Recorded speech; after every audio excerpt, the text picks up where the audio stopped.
This is the program on constitutional government, and our guest today is Randall Kennedy. Randall Kennedy is the Michael R. Klein Professor of Law at Harvard Law School. He has an education which began at, according to this, probably earlier, but St. Albans School in Washington, D.C., and then he went to Princeton and Oxford and Yale Law School. He was a clerk for Judge Skelly Wright and also for Thurgood Marshall in the Supreme Court. And he's had a prize, the Robert F. Kennedy Book Award for Race, Crime, and Law. His most recent books are For Discrimination, Race, Affirmative Action, and the Law. That's in 2013, and The Persistence of the Color Line, Racial Politics and the Obama Presidency, 2011.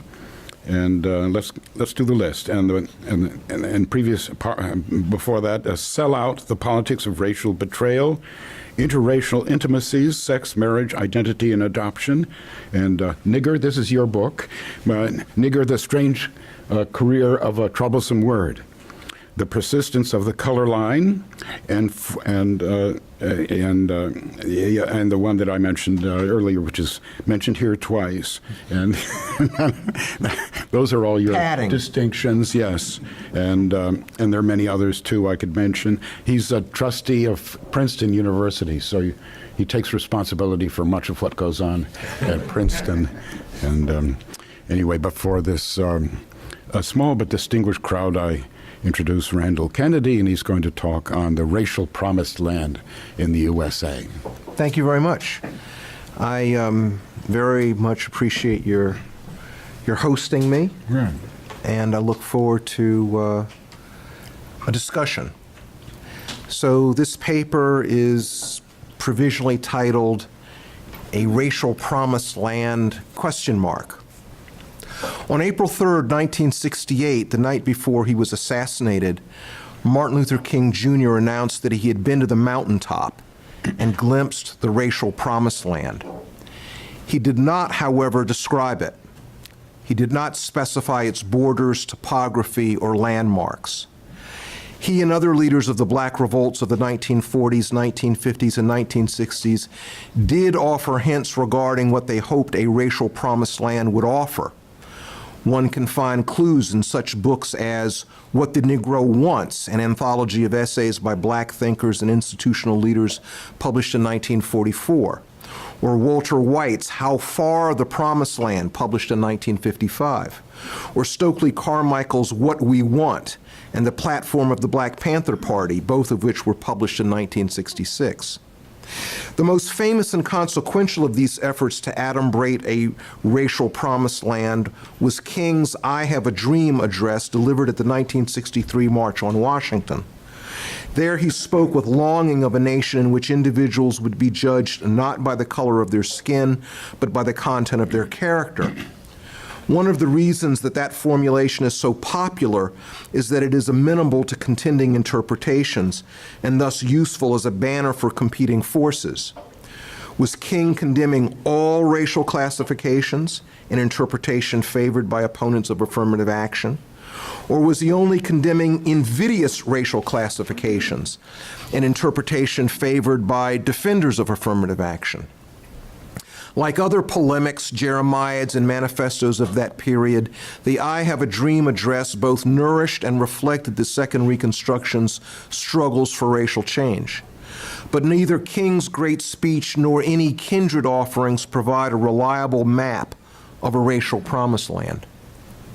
In Racism, Sexism, and Preferential Treatment, an approach to the topics, Professor Richard Wasserstrom broached the question, what would the good or just society make of race?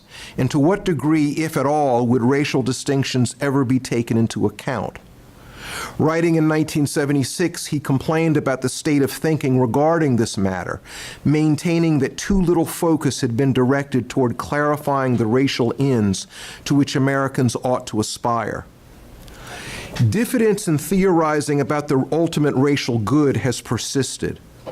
This probably stems to some extent from the strong tendency in American constitutional and statutory discourse, at least with respect to race relations, to stipulate what law should seek to prohibit as opposed to what law should seek to create. The 13th Amendment and its case law progeny prohibits slavery. It does not designate the essentials of freedom. The 14th Amendment and its case law progeny prohibits states from denying persons the equal protection of the law. It does not elaborate on what equality means in terms of a positive entitlement. The 15th Amendment and its case law progeny prohibits states from denying persons the vote on a racial basis. It does not arm citizens with a right to vote. The major rubrics we use for understanding and applying race relations law are couched in negative terms: anti-discrimination, anti-classification, anti-subordination. We write extensively about what we repudiate: slavery, Jim Crow, the new Jim Crow. We write much less about what we desire. Commentators, politicians, and jurists of various stripes declaim earnestly that they yearn for racial equality, racial fairness, racial justice. But what precisely do they mean when they allude to these abstractions? Answers that have been forthcoming, while useful in certain ways, are problematic in others. One conception of the racial promised land that has been widely voiced is the ideal of a race-blind society. Such a society, Professor William Van Alstyne avers, would be animated by a complete, resolute, and credible commitment never to tolerate the differential treatment of human beings by race. That, according to Van Alstyne, is the great lesson for government itself to teach. In all we do in life, whatever we do in life, to treat any person less well than another, or to favor any more than another for being black or white or brown or red, is wrong. There are weighty objections to a social ideal that would unequivocally and comprehensively render intolerable the differential treatment of other human beings by race. One is that extinguishing and keeping extinguished race-dependent decision-making in all areas of life would entail a level of intrusiveness upon freedom of association that many people would rightly find unacceptable. It would involve, for example, the policing of choices regarding dating, marriage, and adoption. Such choices are highly consequential. They affect the allocation of property and the distribution of valuable knowledge regarding business, employment, and other endeavors facilitated by social networks. Still, as Professor Glenn Lowry writes, there's a sphere of intimate social intercourse governed to some degree by race perceptions in individuals' minds that, out of respect for liberty and the dignity of human beings, should not become the object of political or bureaucratic manipulation. That is why many would find it utterly unacceptable to try to prohibit, punish, or even discourage race-dependent decision-making in the precincts of intimate association. Some with this view believe racially discriminatory dating, marriage, or adoption to be silly, self-defeating, or even immoral.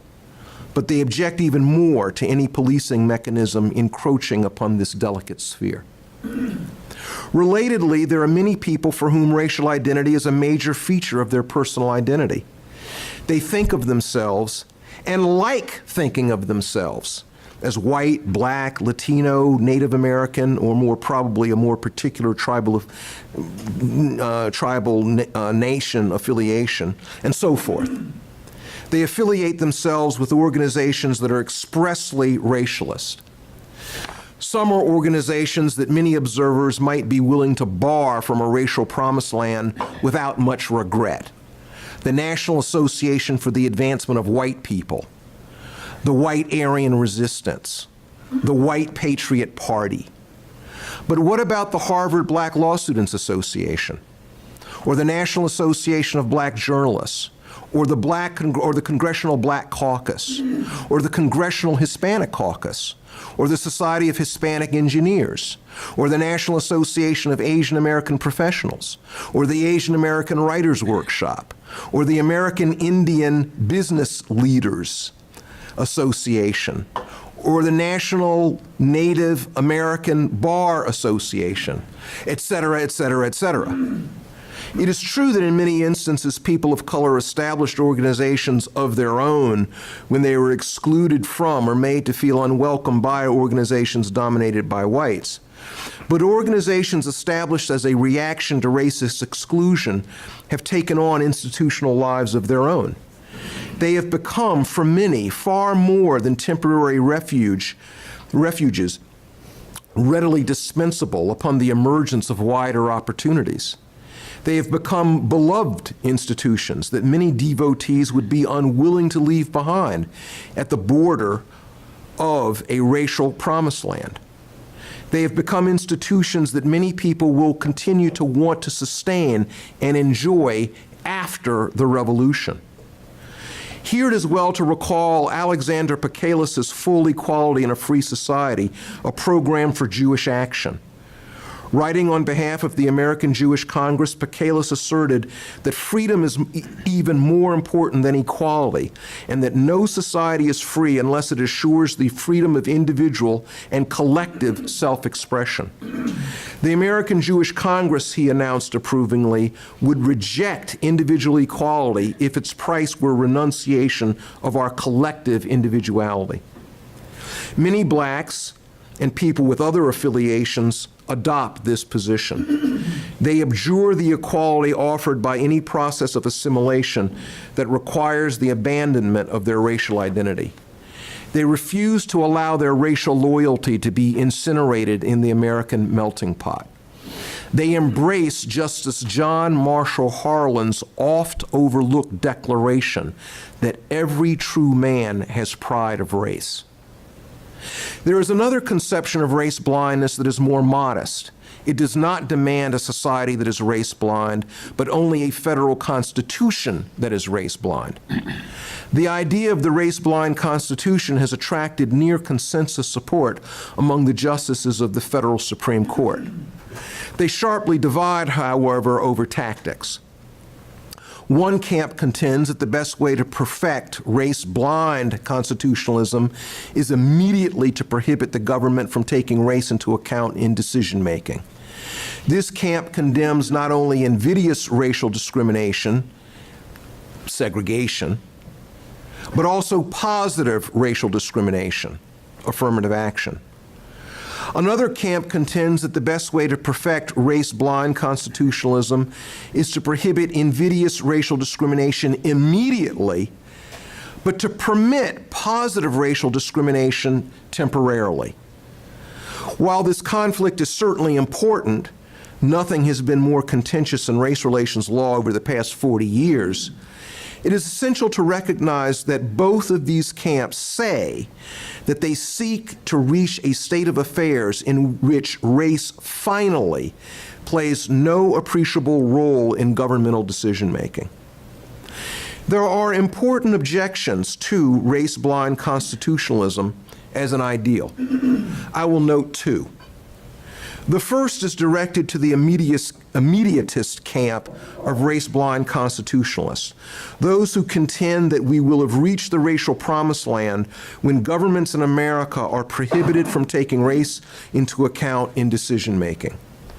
To race-blind constitutional immediatists, the existence of large gaps between the power, wealth, status, and opportunities of whites as opposed to people of color does not by itself preclude the attainment of the racial promised land, so long as government no longer makes racial distinctions.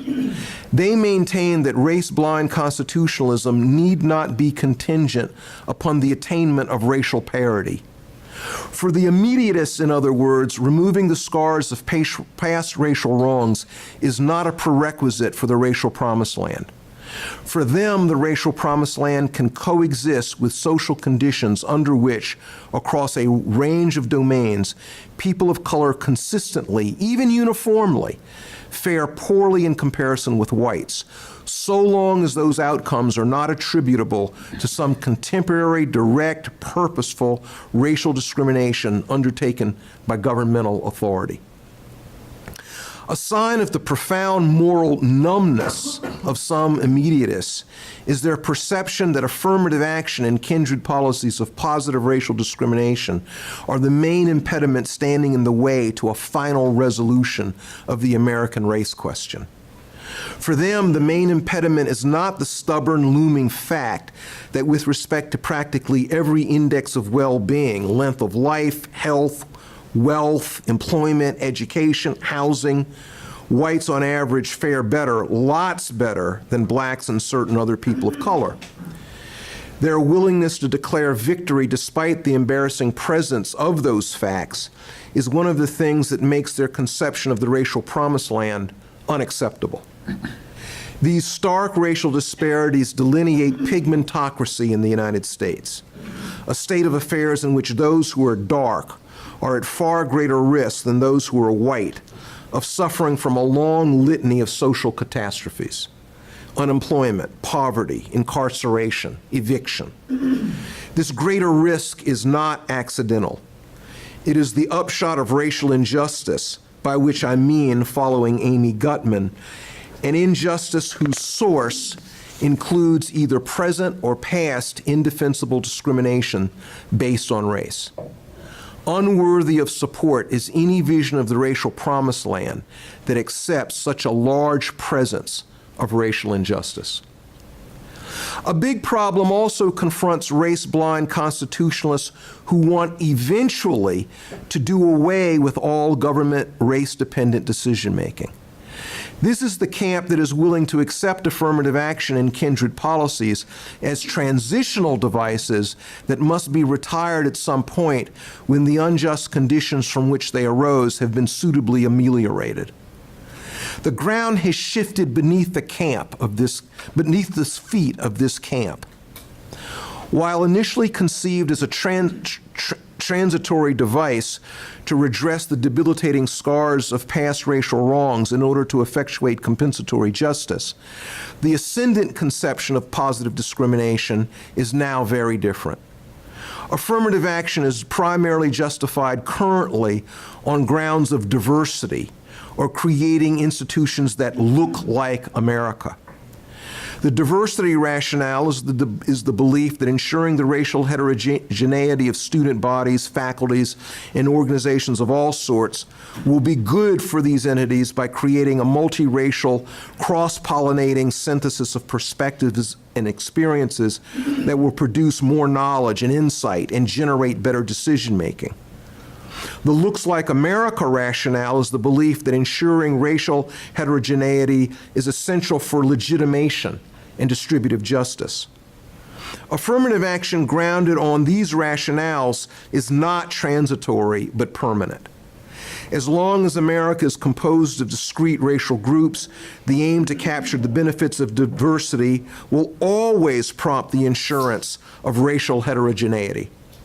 Similarly, as long as America is composed of discrete racial groups, the aim to sustain legitimacy and distribute racial goodies fairly will always prompt gatekeepers to be race observant as opposed to race blind. Proponents of race-blind constitutionalism who support temporary positive racial discrimination thus find themselves in an awkward position. The affirmative action they support has turned into a practice that is at odds with even the delayed version of their race-blind aspiration. An alternative to a race-blind future envisions the presence of certain sorts of racial distinctions even after having achieved the racial promised land. Proponents try to vivify this ideal through the invocation of various metaphors. America as a multiracial salad, a multiracial mosaic, a multiracial orchestra. A formulation that posits essentially the same message as these metaphors received a big boost in 1992 when candidate and then President Bill Clinton promised to select a cabinet that looks like America. Currently, it is commonplace for people to assert that police departments, faculties, and the ranks of Academy Award nominees, corporate CEOs, doctors, lawyers, accountants, etc., ought to mirror racially the communities in which they are situated. Behind such assertions is the belief that ideally every important social domain, from the high, the United States Senate, to the low, the prison population, should mirror the racial demographics of the country so that all of these spheres look like America. One reason that some observers prefer the looks like America model to the race-blind model is that the former, with its latent proportionalism, guarantees a colored presence in forums that have long been monopolized or overwhelmingly dominated by whites. Race blindness fully matured is indifferent to the racial demographics generated by any given raceless process of selection or allocation. Looks Like America, by contrast, demands the inclusion of people of color and thus assuages lingering distrust regarding the administration of facially raceless rules and standards. Another attraction for some of the diversity, racial mosaic, or Looks Like America motifs is that all of them present racial difference in general and racial coloredness in particular as virtues to be lauded and utilized, as opposed to problems to be minimized or merely tolerated. The model of a racial promised land that embraces positive racial recognition and makes it permanent enables coloredness to be seen as a valuable credential. The Looks Like America ideal and its kindred formulations, however, also confront important objections. One is the small group problem. The Looks Like America model guarantees the presence of certain minority groups if they are sufficiently large. But if numbers alone are key, minority groups that are relatively small can be eclipsed in the struggle for group recognition. A racial minority group constituting 20% of the American population might well argue that under a norm of rough proportionalism, it is entitled to at least one seat in a presidential cabinet of 12. But what about a racial minority group constituting only 2 or 3% of the American population? That group cannot plausibly claim that on the basis of demography, it is entitled to a seat in any particular cabinet. Furthermore, there's the difficulty of determining the identities of which groups count. In assessing whether a cabinet looks like America, should we ask whether it contains a Chinese American, Japanese American, or Thai American? Or should we ask whether it contains anyone who has any aspect of a Pan-Asian identity? And then there's the difficulty of determining whether a given person is a suitable representative of a group. In the racial promised land, will the son of, say, a white mother and a black father be a suitable representative for blacks? Or should he be designated as the representative for whites or multiracials? These questions are not unanswerable. We are already responding to them with varying results. But for some observers, any envisioned future polity that requires the posing of such questions should be disqualified as a racial promised land. A related objection is that the Looks Like America model normalizes practices that inevitably subordinate claims of individual merit to claims of racial group fairness. Why, skeptics ask, should demography be destiny, at least with respect to determining the opportunities and assessments that govern the life course of individuals in the racial promised land? The flip side of disparities in which there are said to be too few racial minorities are disparities in which there are said to be too many, as in too many people of Asian descent at Harvard, or too many people of African descent in the National Basketball Association. In a society governed by an imperative for racial representativeness, some black players in the NBA might be benched in order to create teams that more fully look like America. To conclude, I return to Martin Luther King Jr., particularly the challenge posed by the title of his last book, Where Do We Go From Here? In light of the significant problems that shadow contending concepts of the racial promised land, I suggest that we do two things that are in tension with one another. First, we should continue to think about alternative conceptions of the good racial order under which we would like to live. New information and fresh insight could produce novel formulations that offer guidance to beneficent sentiments that might otherwise dissipate for lack of direction. Second, we should reconsider whether it is worthwhile to try to reconceptualize or to try to conceptualize an ideal settlement, a final solution to the American racial conundrum. We should reconsider whether the search for a detailed, thoroughly worked out blueprint for a racial promised land is mistaken. This pursuit is, after all, an iteration of utopianism, an intellectual endeavor with a checkered history. Armed with a willingness and ability to impose their conceptions of the good, utopians of various stripes have given large-scale social planning a bad odor, one that often reeks of coercion, hubris, and delusion. Against the specter of utopian miscalculation, it is worthwhile reassessing the state of our racial policy. It is a hodgepodge filled with lacunae intentions.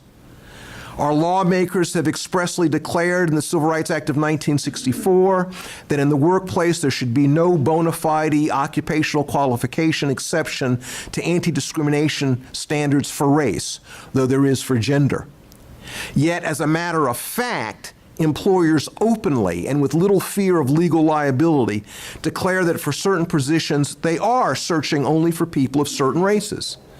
As when the film director George Lucas openly advertised for black actors for roles in his film Red Tails about the black Tuskegee Airmen of World War II. Jurists, C.E.G. Antonin Scalia and Clarence Thomas, who claim to be immediatist believers in race-blind constitutionalism, concede that they would permit governmental racial selectivity for purposes of addressing an emergency. Jurists who claim to believe in delayed race-blind constitutionalism, C.E.G. Sandra Day O'Connor or, let's say, Stephen Breyer, support race-dependent decision-making based on rationales with no real temporal endpoints.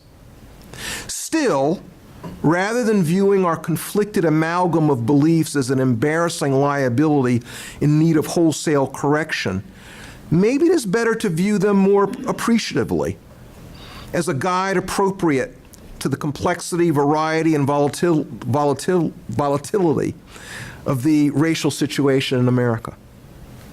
I began by insinuating that the absence of a worked-out model of the racial promised land was a deficiency that reflects poorly upon us. But maybe our paucity of utopian musing reflects commendable pragmatism. Maybe it is prudent to forswear the designing of a grand blueprint that would seek to master America's unruly racial reality. Perhaps the best that can safely be managed are smaller, interstitial, provisional goals that are attentive to the pluralism that infuse American practices. Distaste for racial prejudice alongside demands for privacy that permit racial prejudice. Aversion to unjustifiable racial distinctions alongside accommodated desires to identify in racial terms. An imperative to remedy racial injustice alongside an insistence upon attending to the other manifold problems that confront our present and future. Thank you.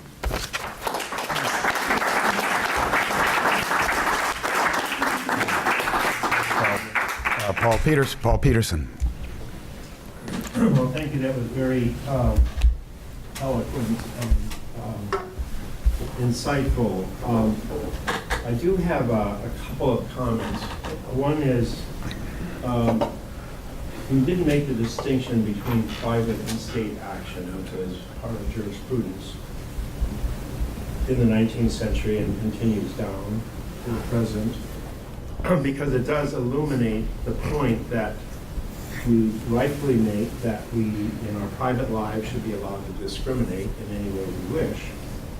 But that does not provide any justification for state discrimination. So some of the examples you gave early on, I don't see pertinent to the final argument as to what should the state be doing, should the state be discriminating. So when you quote Harlan, he does obviously recognize that individuals should be able to make choices on their own, but he does say the Constitution is colorblind. So maybe you could comment on that. I will say this, a good example of that is a decision that has been made recently where a person who is a descendant of a tribe, 184th descendant or something like that. 64th. What is it? It was 164th. 64th, okay, I'm in error. It was taken away from her family to be placed. And that does strike one as somehow a kind of state action, affirmative action, that one finds very difficult to justify. The second point would be perhaps one of the principles that you might consider is what is good for the poorest of the African American community. And when you think about affirmative action in that context, you wonder whether or not the persistence of a poor African American community is not necessary to justify the privileges given to elite members of the African American community. Because so long as there is great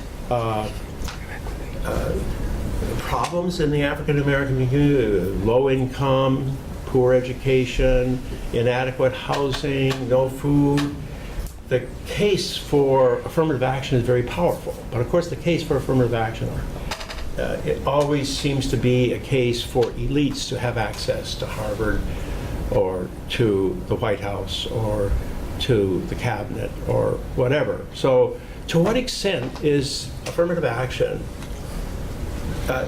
is it necessary to perpetuate the poverty and incapacity of large numbers of African Americans to justify the perquisites of a few? Just a couple comments. Okay. On your first one, I actually thought that I did just, I mean, I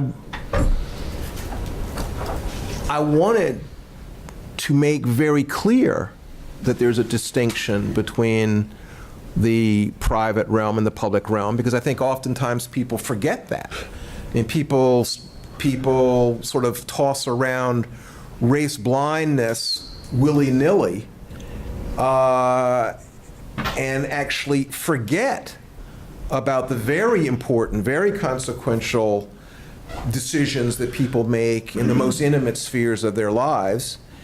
And, you know, people don't think about that as a part of life that, you know, you could regulate if you were so minded. I mean, but, you know, our society, and I think rightly so, has made the decision not to regulate that. But I mean, I thought that I wasn't conflating the two, that I really did want to take seriously the distinction between the private and the public. Professor Van Alstyne's often that you know, quoted with a, you know, very stentorian, you know, we can't ever, you know, tolerate, you know, racial distinctions. But then, you know, you ask, well, you know, dating, marriage, really? Drop a little footnote here. There was a time, by the way, though, you know, when I say, you know, could it be regulated? In the Civil Rights Act of 1875, the very first, the first draft of the Civil Rights Act of 1875, the Congress of the United States initially proposed criminalizing racial discrimination in spheres that we would now view as very private. So, for instance, they expressly said churches cannot engage in racial discrimination. Now, that was taken out. It did not become part of the Civil Rights Act of 1875. But initially it was in. It was in enough for there to be a, you know, a debate about it. There are there are people in the law reviews, there are jurists in the law reviews who have asked the question, well, what about a thought experiment in which we would attempt in various ways, maybe indirect ways, to attack racial discrimination in the private sphere? But I hear you. I do think that people need to be aware of the two spheres, and I thought I was trying to do that. With respect to your affirmative action point, and I'm a defender of affirmative action. A last book, For Discrimination. That's right. I mean, the title was taken with For Discrimination, and I'm willing to defend it. I think that your point is a well-taken point, that as it's turned out, affirmative action for the most part is a social policy that largely benefits, people like me. I mean, it benefits the people who are higher up. I mean, after all, you're pretty privileged if you were even a plausible candidate to be considered for, let's say, the University of Michigan Law School. I mean, if you're being considered for the University of Michigan Law School, you're doing pretty good. You've graduated from high school, you've graduated from college. I mean, you're pretty high up there. So there are people, certainly on the left there are people, and there are people on the right who have raised this criticism of affirmative action, and I think it's a good criticism.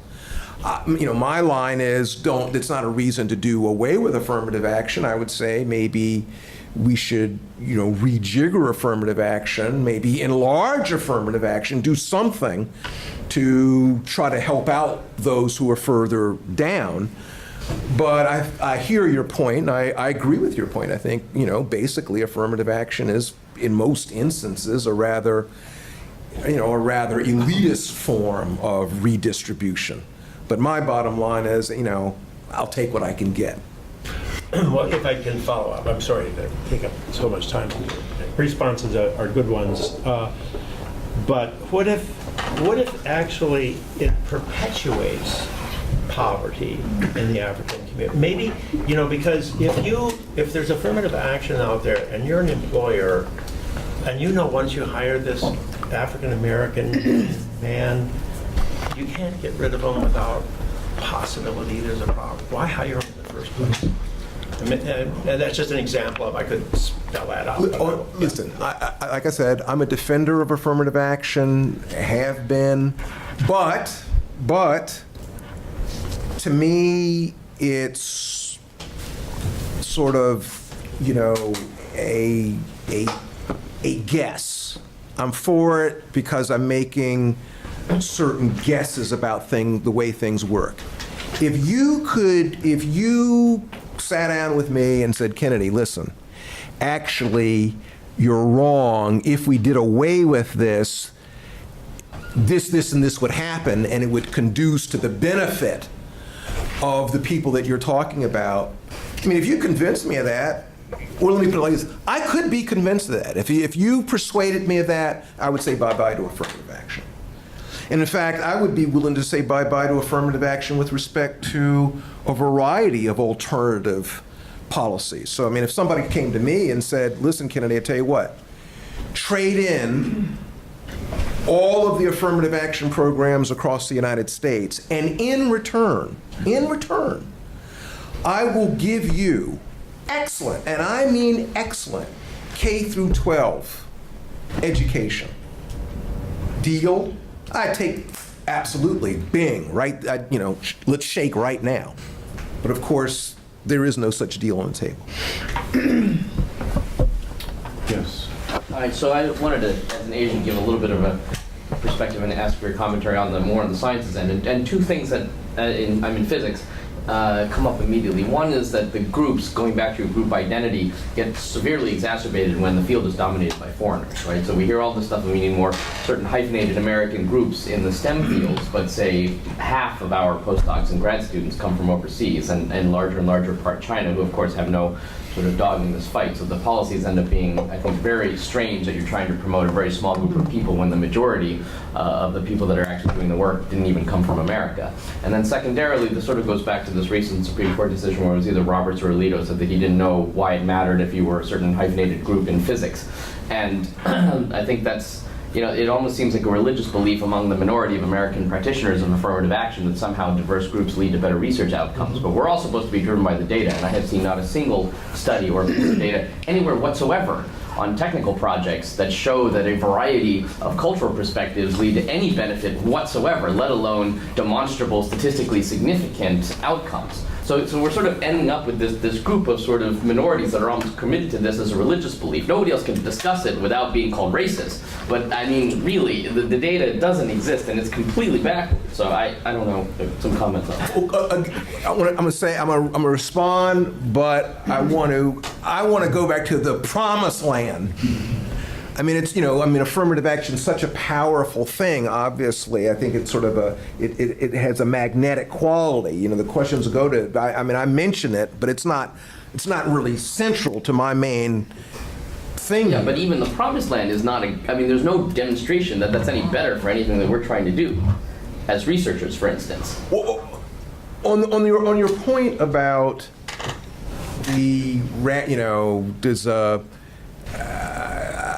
I agree with you. But I would say the villain, as far as I'm concerned, in the story is the Supreme Court of the United States. Because the Supreme Court of the United States has made it so that people like me, who are in favor of affirmative action, the Supreme Court of the United States has basically said, with respect to higher education anyway, the only justification for affirmative action that we'll accept is this diversity rationale, where they say, we'll let you have affirmative action so long as you say to us that you'll have better class discussion, a more interesting, campus life, et cetera, et cetera, et cetera. So when administrators are told that by the courts, guess what the administrators say? We'll have better class discussion, we'll have a better campus life, there'll be, more vigorous discussion at the, dining room table. Now, of course, what you say, Tyrone Washington, black Tyrone Washington from Detroit, and white Sally Washington from Iowa, for both of them, 2 and 2 equals 4. And whatever difference in socialization, whatever perspective, 2 and 2 equals is 4. And I think, frankly, that the diversity rationale, I used to scoff at it, to tell you the truth. I don't scoff at it anymore. I think that there is something to it, actually. But it's impressionistic. Whatever there is to it, I think, is rather soft. I don't think it is the strongest rationale at all. And I think it has unfortunately led people to making arguments that, are completely vulnerable to the argument that you just articulated. And, I'm not going to try to defend, a policy against your argument, because it seems to me that your argument is correct. But I think that there are other better arguments to voice. But the courts have made it so that it's impolitic to voice those arguments. But the diversity is only defined as hyphenated Americans. I'm just saying it's kind of ridiculous when physics is full of people from all over the world, right? And it's actually far more culturally diverse as a result. And yet, oh no, we're not meeting our statistics by not promoting one group of hyphenated Americans who, it's just like, even if you just took them as a fraction of Americans, because the American fraction is well below 50%, right, you get to this small number thing. And so we just sit back and it's like, this is mesmerizing that we're all on the verge of, getting attacked for things that are statistically absurd. Well, I mean, some people have said, I mean, frankly, if diversity is the name of the game, then why don't we have, many more international students? I mean, if diversity. Which we do in the sciences, that's all I'm saying. Right, but but just as a general matter, Yeah. if you're going to say that diversity is your thing, then the idea would be, well, geez, I mean, if diversity is your thing, let's go around the world. Why is it that why are we so focused on Americans if diversity is your thing? But of course, it's like many things. It was a theory that was made up in order to, it was viewed as palatable. It was a sort of a way of justifying affirmative action with a theory that was thought to get around certain problems. Now, the irony is, one of the problems that it was thought to get around was the question of time. I mean, this is a theory that, Justice Lewis Powell was the most important person in this. And one of the reasons he liked it was because he said, well, geez, I'm concerned about an endpoint. But I think one of the great ironies is, as I indicated in my paper, the diversity rationale is a rationale without an endpoint. Others. 2 + 2 = 4 is how we understand physics. Common form. Martha. Well, Randy, I listened to your talk from beginning to end, but it seemed like when you got to the end, you'd answered your own question. Because you start by asking, what is the promised land? And then by the end, I think you made a nice, well, it appealed to me, a nice defense of what you called a kind of hodgepodge.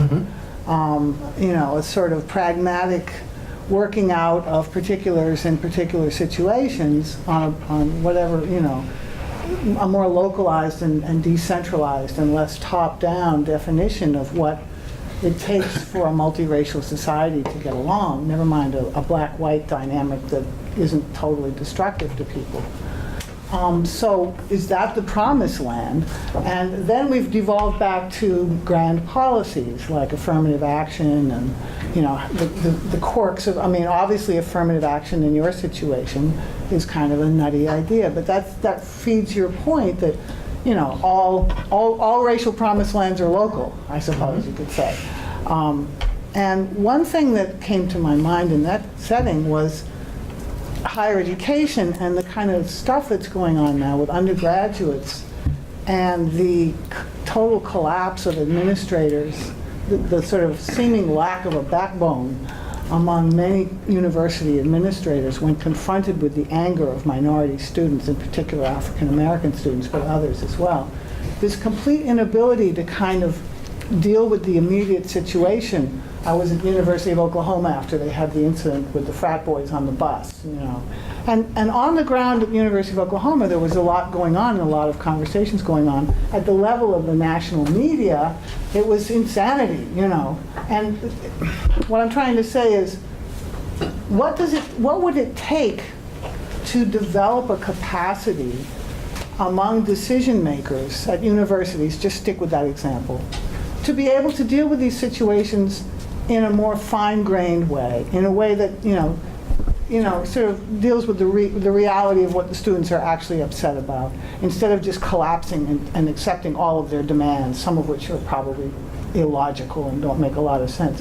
How do you develop that capacity to have a hodgepodge, to have a situation in which, people can sort of locally make wiser as opposed to more foolish decisions about these things and not feel dictated to?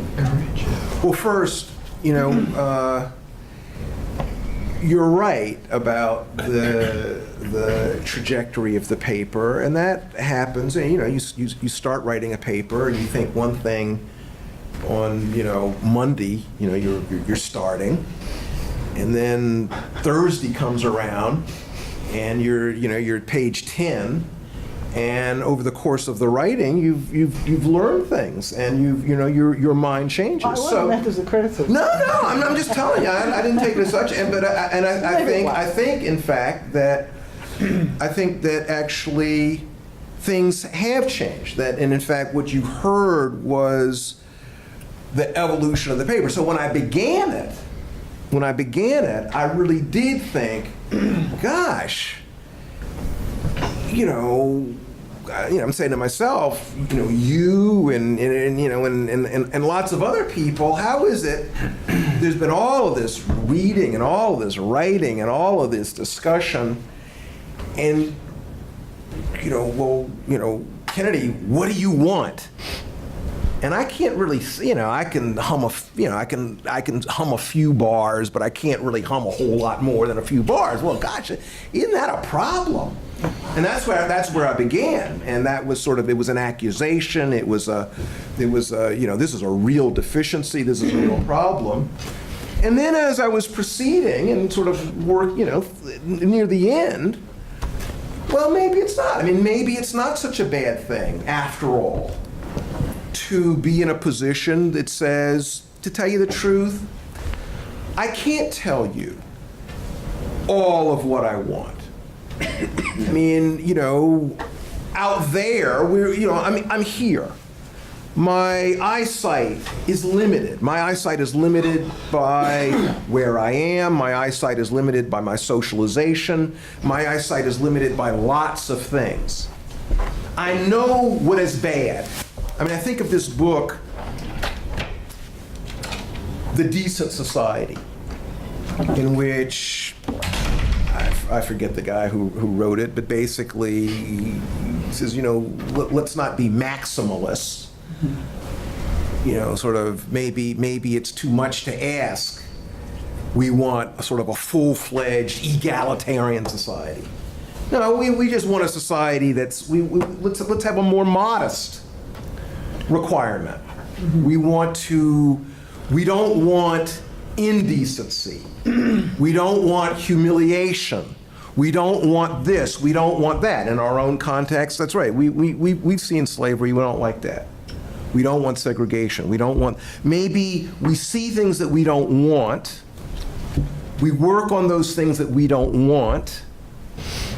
And maybe that is the way to go. I mean, it could be that what was initially very dissatisfying might be actually okay. And so, I mean, that evolution is sort of where I am. Mm-hmm. On your second question, what do administrators do? I feel for administrators. I think that, people who are in, high administration in these, colleges and universities, I think it's a really tough job. Get all these different constituencies. My sense is that a lot of them are, trying to, do right. That's the sticking point. I do exactly the sticking point. What is right? How do they? What kind of discrimination in another sense of the word? Can they exercise? Do they exercise? Yeah, I don't have a, I do not have a good how to do it pamphlet. I think it's a tough job. I agree with you. I mean, I do think that, there are, I think that some people, for instance, and I feel for them because I think they have really decent intuitions. They're generous people. And so, and they really feel for people who they know that either the people in front of them or, the people behind the people in front of them have been mistreated. And so their instinct, their deep instinct is a generous one. And sometimes that very generousness of feeling prevents them from saying things that really need to be said. And, I think there's probably going to be a season in which that's going to happen. And, hopefully people are going to see that, sometimes it really does not help people. It does not help people. In fact, it misleads people to sort of humor them, pander, say things which are untrue. It would actually be better to say, listen, I really respect you, and I'm going to show my respect for you by leveling with you and telling you what I really think. Now, I'm going to tell you what I really think. You can tell me what you really think, and let's be adults about this, and really have some real straight talk. How one accomplishes that, it's very difficult. That's my question. Yeah, I don't have A to Z on that. Yeah, no. Yeah. Peter Scarry. Yes. Randy, I really enjoyed your presentation, but I want to push you a little bit on and take you up on your offer to look at the promised land, at least my version of it, okay? The promised land, it's an African-American metaphor.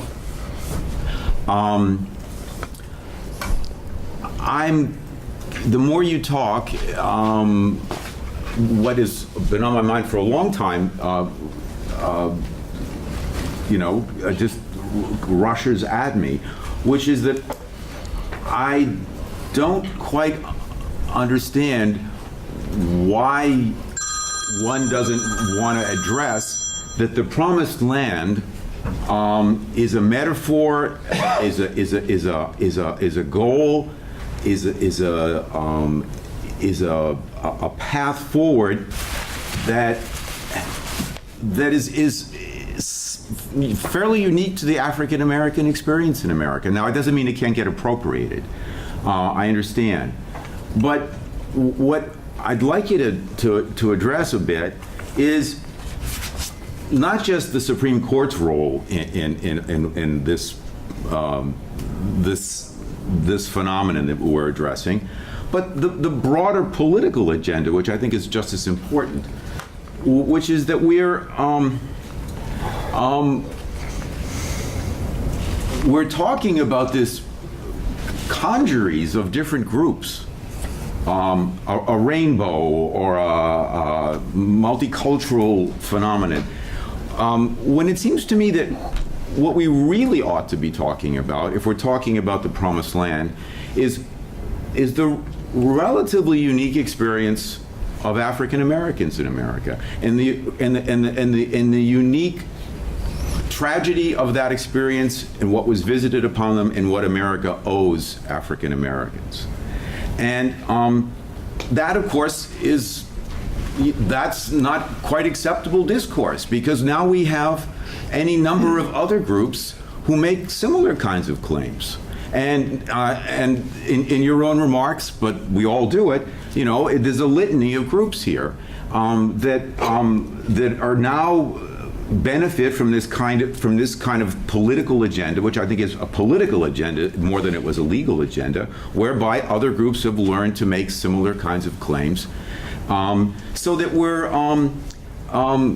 in a place where I think the American people, to pick the obvious group that is playing this role in American life today, have heard enough Hispanic leaders make enough claims and make enough charges that they've come to believe that whatever problem blacks are, whatever problems blacks pose, whether out of some nasty sense that blacks got too much or some more noble sense that blacks have been mistreated in our history and therefore deserve something quite extraordinary given our history, that Hispanics are in the same place.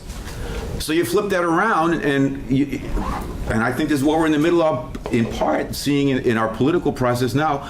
Well, we don't want any more of those people. We don't want any more problems like that. Thank you very much. Go away. So it seems to me that there's a political agenda here. I think the Black Lives Matter movement, for example, reflects the fact that for all this Sturm und Drang over diversity, or because of it, I think the unique claims that blacks have on the rest of America have gotten obliterated. The Black Lives Matter movement, to my mind, reflects the past 15 years where what's dominated the domestic political agenda? Immigration, i.e. Hispanics, and terrorism, i.e. Muslims. Where were blacks in the last 15 years? Well, many of them were experiencing the kinds of poverty that Paul pointed to, and their agenda was completely lost.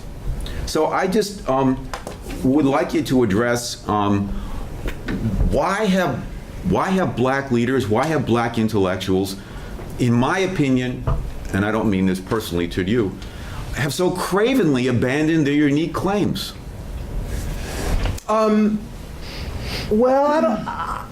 Couple things. First, on the, you began by, an African American metaphor. I mean, Well, Promised Land. I mean, there are a whole bunch of groups. I mean, one of the things I like about it, I mean, Promised Land. Well, it seems to me a lot of folks can identify with the idea of, longing for, sort of an ideal. sure. It's a term that I think resonates with lots of different groups, and that's so what is the ideal to which we are seeking? Where are we trying to get to? But on the uniqueness point, I think that there'd be a goodly number of black intellectuals and activists who would wholeheartedly embrace what you say and champion the idea of, champion the exceptionalism of the black American experience. I think it's a complicated thing, though. I mean,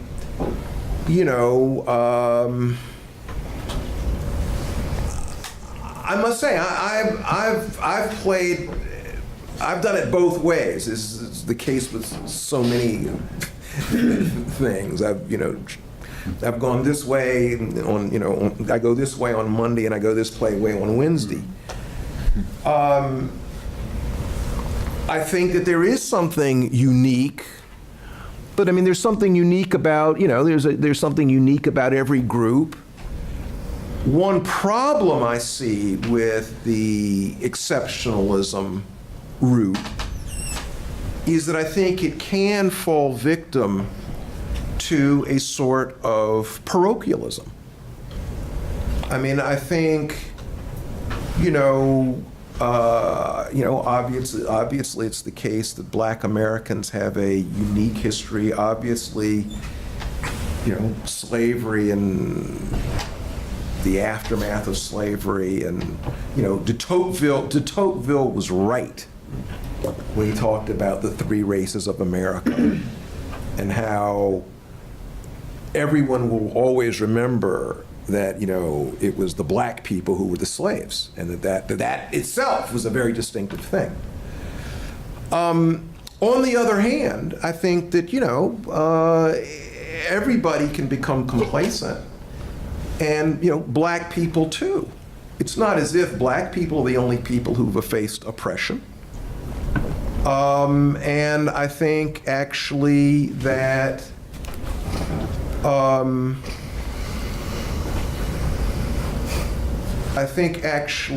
more and more as we proceed, I think that we live in a multiracial society. It's not just whites and blacks. It's all sorts of people from all different places who have a right to,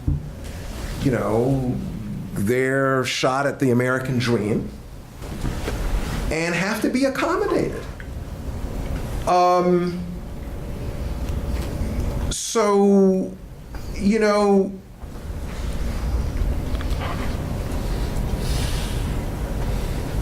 this year, you go back to higher education. In this year, one of the central things about higher education, one of the central issues, has been the issue of dememorialization. So, dememorialization at my alma mater, Princeton, Woodrow Wilson. Dememorialization at my alma mater for law school, Yale, John C. Calhoun. Dememorialization at my workplace, Harvard Law School, the Royal Crest. All these places, dememorialization. all three main focus Black Americans. I think, I'm fine. It was a good discussion. I think it is interesting, though, that, well,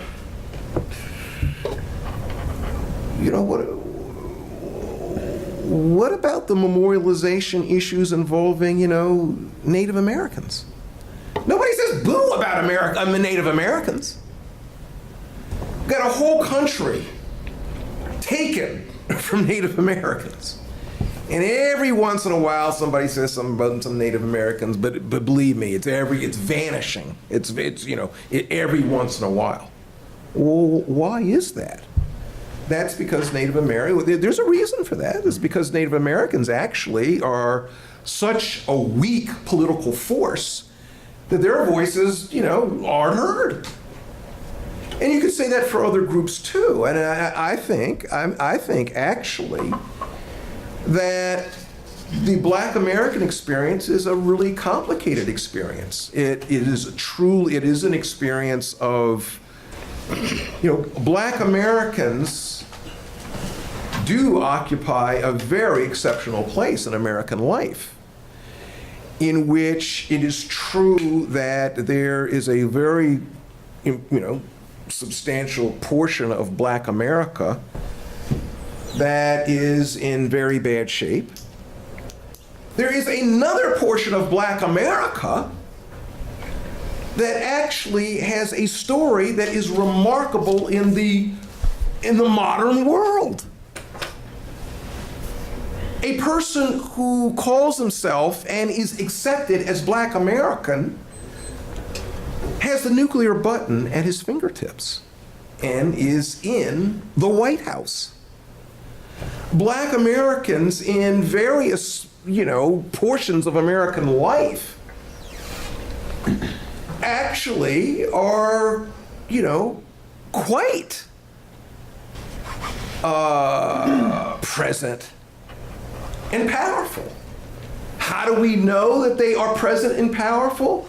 Look at the discussion.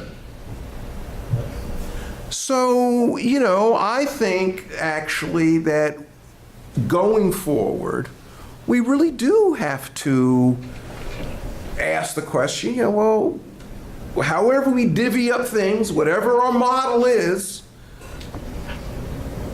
well, what does it mean for Asian Americans? Not that many of them. Well, what does it mean for them? There was a time, frankly, where I used to poo-poo this. Bad on me. I don't think we can. What does this mean for other folks? Unfortunately, it's really hard to have that discussion because all those other groups come under the same moral umbrella and claim the same moral burden that has been visited upon African Americans. Well, then we need to correct that. So, for instance, there are periods when, again, the affirmative action debate comes up. So sometime, everybody in here knows that, Asian Americans, there are various Asian American groups that have, challenged affirmative action. And, and in my discussions, I talk with, Asian American students. Asian American students will say to me, for instance, I'm against this affirmative action thing. Kennedy, I don't have anything against your people. But, my people didn't, enslave your people. And my people just came over relatively recently. We didn't have nothing to do with it. Kennedy, what have you got to say to me? And I say, I've got plenty to say to you. Here's what I've got to, among other things, listen. In 1941, my people didn't have anything to do with the United States government interning people of Japanese ancestry. My folks, that wasn't, we weren't in that. But in 1988, when it came to a vote on whether the United States government should apologize to people of Japanese ancestry and pay reparations, all for it. All for it.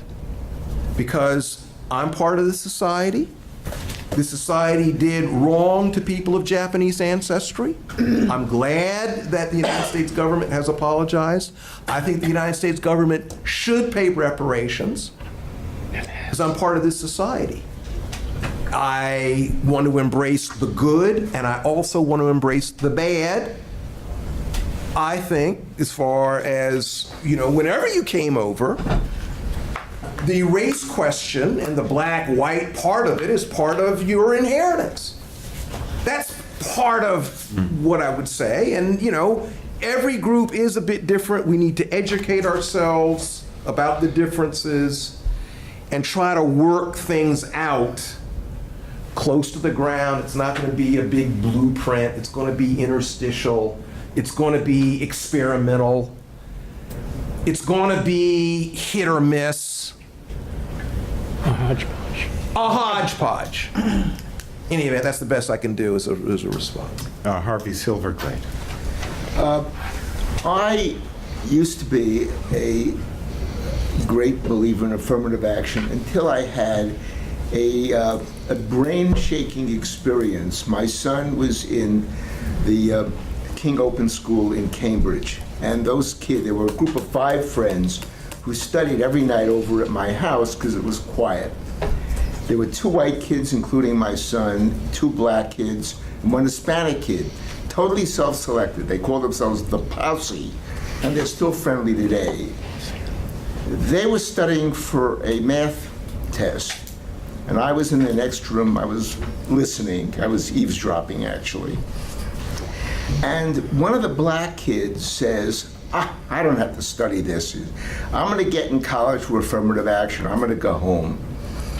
And I walked into the room and I grabbed him by the collar and I pulled him out and I gave him a lecture that he's got to understand the math, and I don't give a damn whether he's getting into college or not. College isn't the point. The math is the point.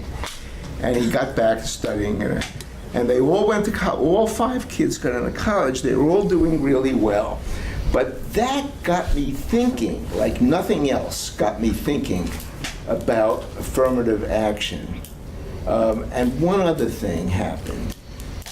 Again, King Open School. I got more of an education at the King School than my son did. A white math teacher with a terrific reputation was in Shady Hill. She was teaching in Shady Hill. And she decided she wanted to teach in the public school. She wanted to get into the King Open, which was one of the experimental programs. And she applied for the job. She was vetoed by 2 groups. One were the folks who believed that that more black teachers had to get into the school. The fact that you had a master math teacher willing to come in didn't matter. And she was also moved against by the teachers union because she didn't have seniority. There were a number of incompetents who were in line before she could get the job. I went nuts, and that colored my view about teachers unions. So I became a member of the great right-wing conspiracy at that point. And of course, it all came from experience. And I'd like your comment on my life experience. There are many more, by the way, but these were the 2 experiences that got me thinking about traditional liberal approach to these problems. Okay. And by the way, I still consider myself to be a liberal, a traditional liberal, not a progressive. Okay. I said before, I remain a staunch defender of affirmative action. Does that mean, is there stupid affirmative action plans? I mean, this is a big country. Any social policy can be administered in a dumb way. Think of it, we have tax policies. Some are sensible, some are dumb. Of course you're going to have people who do dumb things. Of course there are going to be costs. There are people who there are some defenders of affirmative action whose response to me is with friends like me, who needs enemies? Because one of the things I say, and I make no bones about it, does affirmative action have costs? Are some of the costs virtually inescapable? I think some of the costs are virtually inescapable. I think, for instance, that the stigma costs. Is there a stigma cost? Yes, there's a stigma cost. Yes, there's a stigma cost. I see the stigma cost. I teach contracts. I teach courses on race relations law, but the courts the courses I teach, every year, contracts. I have no doubt that on the very first day of class, when the students come in, that very first day, they're nervous, they're just meeting one another, they're just nervous. They come in, and then I go to the front of the class. I have no doubt and keeping extinguished race-dependent decision-making in all areas of life would entail a level of intrusiveness upon freedom of association that many people would rightly find unacceptable. It would involve, for example, the policing of choices regarding dating, marriage, and adoption. Such choices are highly consequential. They affect the allocation of property and the distribution of valuable knowledge regarding business, employment, and other endeavors facilitated by social networks. Still, as Professor Glenn Lowry writes, there's a sphere of intimate social intercourse governed to some degree by race perceptions in individuals' minds that, out of respect for liberty and the dignity of human beings, should not become the object of political or bureaucratic manipulation. That is why many would find it utterly unacceptable to try to prohibit, punish, or even discourage race-dependent decision-making in the precincts of intimate association. Some with this view believe racially discriminatory dating, marriage, or adoption to be silly, self-defeating, or even immoral. But they object even more to any policing mechanism encroaching upon this delicate sphere. Relatedly, there are many people for whom racial identity is a major feature of their personal identity. They think of themselves and like thinking of themselves as white, black, Latino, Native American, or more probably a more particular tribal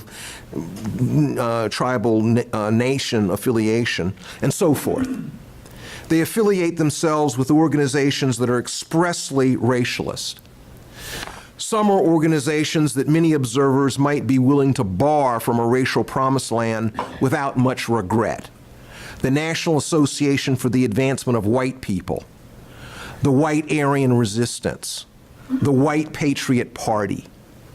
But what about the Harvard Black Law Students Association, or the National Association of Black Journalists, or the Congressional Black Caucus, or the Congressional Hispanic Caucus, or the Society of Hispanic Engineers, or the National Association of Asian American Professionals, or the Asian American Writers Workshop, or the American Indian Business Leaders Association, or the National Native American Bar Association, et cetera, et cetera, et cetera. It is true that in many instances, people of color established organizations of their own when they were excluded from or made to feel unwelcome by organizations dominated by whites. But organizations established as a reaction to racist exclusion have taken on institutional lives of their own. They have become, for many, far more than temporary refuges, readily dispensable upon the emergence of wider opportunities. They have become beloved institutions that many devotees would be unwilling to leave behind at the border of a racial promised land. They have become institutions that many people will continue to want to sustain and enjoy after the revolution. Here it is well to recall Alexander Pakalis' Full Equality in a Free Society, a program for Jewish action. Writing on behalf of the American Jewish Congress, Pakalis asserted that freedom is even more important than equality, and that no society is free unless it assures the freedom of individual and collective self-expression. The American Jewish Congress, he announced approvingly, would reject individual equality if its price were renunciation of our collective individuality. Many blacks and people with other affiliations adopt this position. They abjure the equality offered by any process of assimilation that requires the abandonment of their racial identity. They refuse to allow their racial loyalty to be incinerated in the American melting pot. They embrace Justice John Marshall Harlan's oft overlooked declaration that every true man has pride of race. There is another conception of race blindness that is more modest. It does not demand a society that is race blind, but only a federal constitution that is race blind. The idea of the race blind constitution has attracted near consensus support. This probably stems to some extent from the strong tendency in American constitutional and statutory discourse, at least with respect to race relations, to stipulate what law should seek to prohibit as opposed to what law should seek to create. The 13th Amendment and its case law progeny prohibits slavery. It does not designate the essentials of freedom. The 14th Amendment and its case law progeny prohibits states from denying persons the equal protection of the law. It does not elaborate on what equality means in terms of a positive entitlement. The 15th Amendment and its case law progeny prohibits states from denying persons the vote on a racial basis. It does not arm citizens with a right to vote. The major rubrics we use for understanding and applying race relations law are couched in negative terms: anti-discrimination, anti-classification, anti-subordination. We write extensively about what we repudiate: slavery, Jim Crow, the new Jim Crow. We write much less about what we desire. Commentators, politicians, and jurists of various stripes declaim earnestly that they yearn for racial equality, racial fairness, racial justice. But what precisely do they mean when they allude to these abstractions? Answers that have been forthcoming, while useful in certain ways, are problematic in others. One conception of the racial promised land that has been widely voiced is the ideal of a race-blind society. Such a society, Professor William Van Alstyne avers, would be animated by a complete, resolute, and credible commitment never to tolerate the differential treatment of human beings by race. That, according to Van Alstyne, is the great lesson for government itself to teach. In all we do in life, whatever we do in life, to treat any person less well than another, or to favor any more than another for being black or white or brown or red, is wrong. There are weighty objections to a social ideal that would unequivocally and comprehensively render intolerable the differential treatment of other human beings by race. One is that extinguishing This is the program on constitutional government, and our guest today is Randall Kennedy. Randall Kennedy is the Michael R. Klein Professor of Law at Harvard Law School. He has an education which began at, according to this, probably earlier, but St. Albans School in Washington, D.C., and then he went to Princeton and Oxford and Yale Law School. He was a clerk for Judge Skelly Wright and also for Thurgood Marshall in the Supreme Court. And he's had a prize, the Robert F. Kennedy Book Award for Race, Crime, and Law. His most recent books are For Discrimination, Race, Affirmative Action, and the Law. That's in 2013. And The Persistence of the Color Line, Racial Politics and the Obama Presidency, 2011.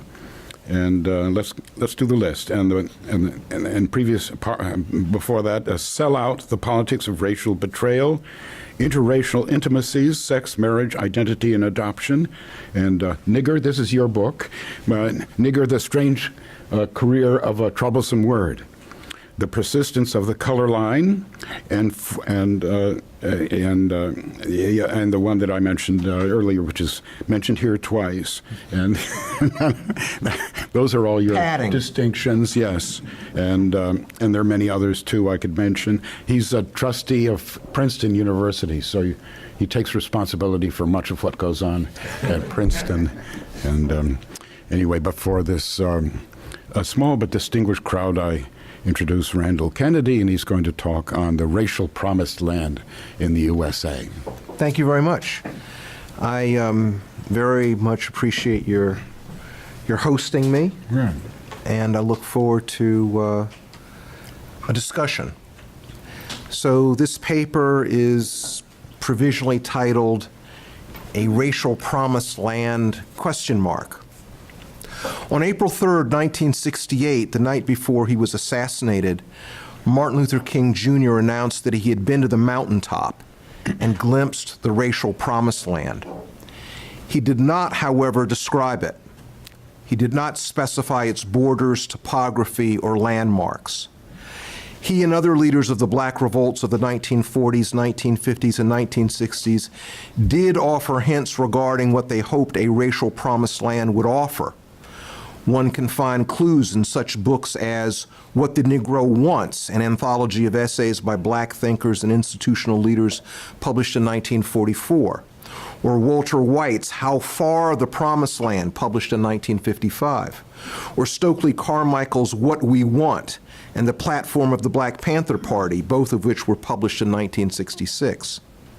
The most famous and consequential of these efforts to adumbrate a racial promised land was King's I Have a Dream address delivered at the 1963 March on Washington.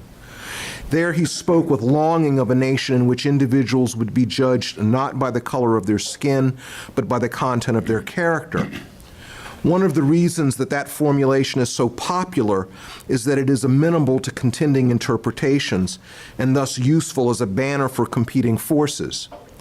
Was King condemning all racial classifications, an interpretation favored by opponents of affirmative action? Or was he only condemning invidious racial classifications, an interpretation favored by defenders of affirmative action? Like other polemics, Jeremiads, and manifestos of that period, the I Have a Dream address both nourished and reflected the Second Reconstruction's struggles for racial change. But neither King's great speech nor any kindred offerings provide a reliable map of a racial promised land. In Racism, Sexism, and Preferential Treatment, an approach to the topics, Professor Richard Wasserstrom broached the question, what would the good or just society make of race? And to what degree, if at all, would racial distinctions ever be taken into account? Writing in 1976, he complained about the state of thinking regarding this matter, maintaining that too little focus had been directed toward clarifying the racial ends to which Americans ought to aspire. Diffidence in theorizing about the ultimate racial good has persisted.